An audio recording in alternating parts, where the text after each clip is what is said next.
بسم اللہ الرحمن الرحیم۔ السلام علیکم ورحمۃ اللہ وبرکاتہ۔ اللہم صلی علی سیدنا محمد وعلی آل سیدنا محمد وبارک وسلم وصلی علیہ۔ جی ناظرین کرام، ہمارے آج ایک پیشنٹ آئے تھے، وہ کہنے لگے ڈاکٹر صاحب یہ انگریزی دوائیوں کے کیا نقصانات ہوتے ہیں؟ تو میں نے کہا بھائی دور حاضر کے اندر تو ان سے کسی سے پوشیدہ نہیں ہے کہ انگریزی دوائیوں کے کیا کیا نقصانات ہیں، ایلوپیتھک کے۔ آج ہر دوسرے بندے کو دیکھیں دنیا کے معاملات کے اندر اس قدر مشغول اور مصروف ہو چکا ہے کہ اس کے پاس ٹائم ہی نہیں ہے۔ اب ٹائم نہ ہونے کی وجہ سے ایک تو اپنے جسم کو بھی مشین بنایا ہوا اسی طریقے سے چلا رہے ہیں۔ اب جیسے جسم تھوڑا سا درد ہونا شروع ہوا، پیراسٹامول کھا لی، وہی ایسے جیسے تھوڑا سا زیادہ اور زیادہ تکلیف ہونا شروع کی، پیراسٹامول پھر کھاتے رہے، اب اس کا اثر بھی ختم ہونا شروع ہو گیا۔ اب ایموکسلین یا اینٹی بائیوٹک، ایموکسل یا کوئی بھی اینٹی بائیوٹک جو ہے وہ لینا شروع کر دی۔ یہاں تک کہ وہ ساتھی یہ کہتے ہیں کہ قاری صاحب میں نے تو اتنی، حکیم صاحب میں نے اتنی جو ہے پیراسٹامول کھائی ہیں، اینٹی بائیوٹک کھائی ہیں، اب تو وہ سب کام کرنا چھوڑ دی۔ ظاہری بات ہے آپ کی قوت مدافعت کمزور ہو جاتی ہے، امیون سسٹم آپ کا ختم ہو جاتا ہے۔ اب ہم کیوں ہم جو ہے، میں اکثر لوگوں کو کہتا ہوں کہ حکماء حضرات کی قربانی ہیں، لیکن ان میں بھی صحیح حکماء جو باقاعدہ تعلیم یافتہ ہیں، باقاعدہ ایجوکیٹڈ ہیں۔ اب تو ویسے دور حاضر کے اندر اب تو ماشاءاللہ، کیونکہ بعض لوگوں کی ڈاکٹر بھی آج اسی وجہ سے لوگوں کو اس سے بچاتے ہیں، حکماء سے اور ان چیزوں سے، کہ بھائی یار پتہ نہیں ان کی تحقیق کیسی ہوتی ہے۔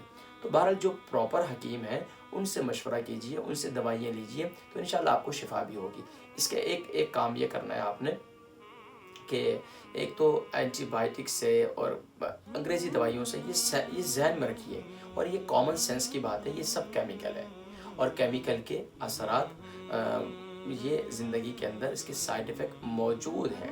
اب جب ایک طرف آپ کو فائدہ ہوتا ہے، دوسرا آپ کا جگر متاثر ہوتا ہے، آپ کی کڈنی متاثر ہوتے ہیں، اور یہاں تک کہ آگے جا کر آپ کو بلاڈر میں تکلیف شروع ہو جاتی ہے۔ آگے جا کر آپ کا سب سے پہلے تو معدہ متاثر، پھر جگر متاثر، پھر کڈنی متاثر، پھر بلڈ پیشاب کے مثانہ متاثر، اور یہاں تک کہ پھر بہت سے اعضاء جو ہے وہ بالکل ناکار ہو جاتے ہیں۔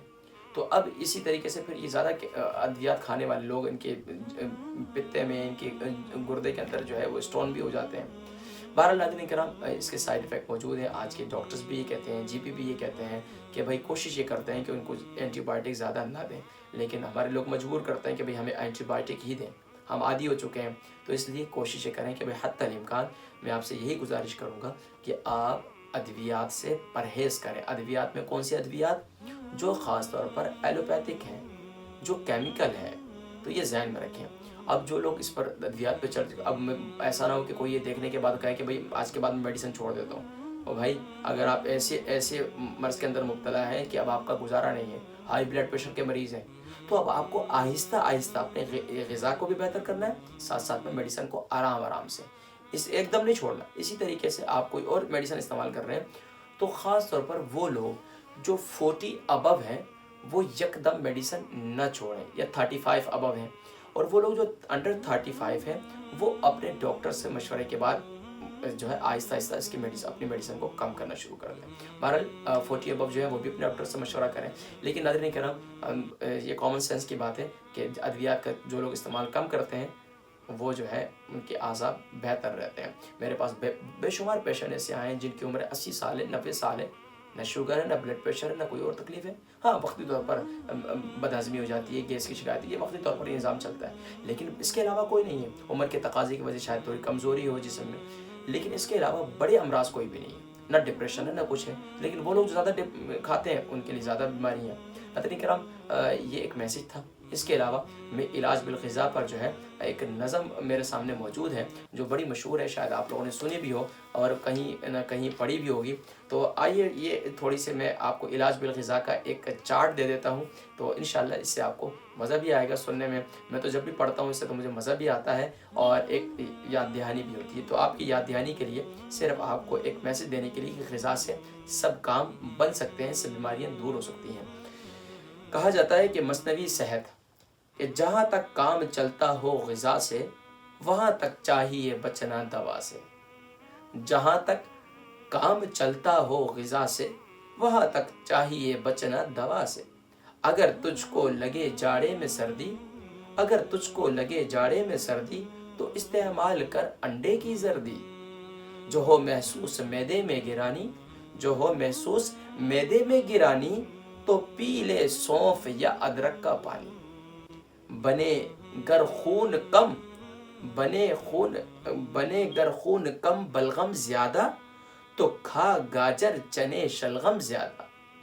جگر کے بل پہ ہے انسان جیتا جگر کے بل پہ ہے انسان جیتا، اگر ضعف جگر ہے تو کھا پپیتا اگر ضعف جگر ہے تو کھا پپیتا۔ جگر میں ہو اگر گرمی تو دہی کھا جگر میں ہو اگر گرمی تو دہی کھا، اگر آنتوں میں خشکی ہو تو گھی کھا۔ تھکن سے ہو اگر عضلات ڈھیلے اگر تھکن سے ہو اگر عضلات ڈھیلے تو فوراً دودھ گرما گرم پی لے۔ اس میں شامل کر لیتا ہوں، ہلدی کو بھی شامل کر لیں تو فوراً ہلدی والا دودھ گرما گرم پی لے۔ زیادہ تر دماغی ہے تیرا کام، کمپیوٹرائز کوئی بھی کام کرتے ہیں، زیادہ تر دماغی ہے تیرا کام تو کھا لے شہد کے ہمراہ بادام۔ اگر ہو قلب پر گرمی کا احساس مربع آملہ کھا اور اناناس۔ جو دکھتا ہو گلا نزلے کے مارے تو کر نمکین پانی کے غرارے۔ اس میں ایک اور ایڈ شامل کر لیتا ہوں، تو کر نمکین پانی اور کلونجی کے تیل کے غرارے۔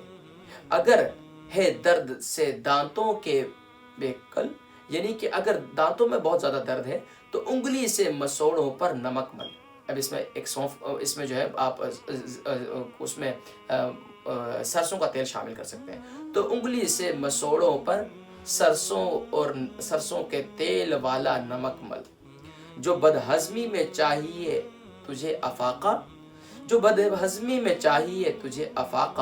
تو ایک دو وقت کر لے فاقہ۔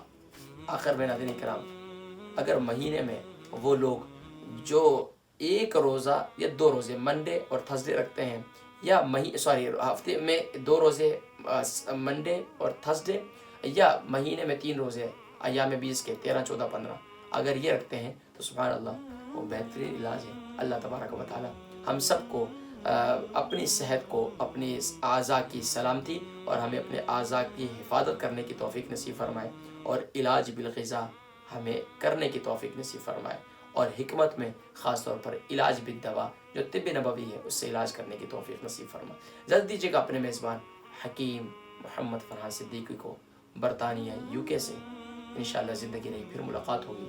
پسند آئے تو اسے دوسروں تک پہنچائیے گا، ثواب کی نیت سے۔ اللہ جزائے خیر عطا فرمائے۔ السلام علیکم ورحمۃ اللہ وبرکاتہ۔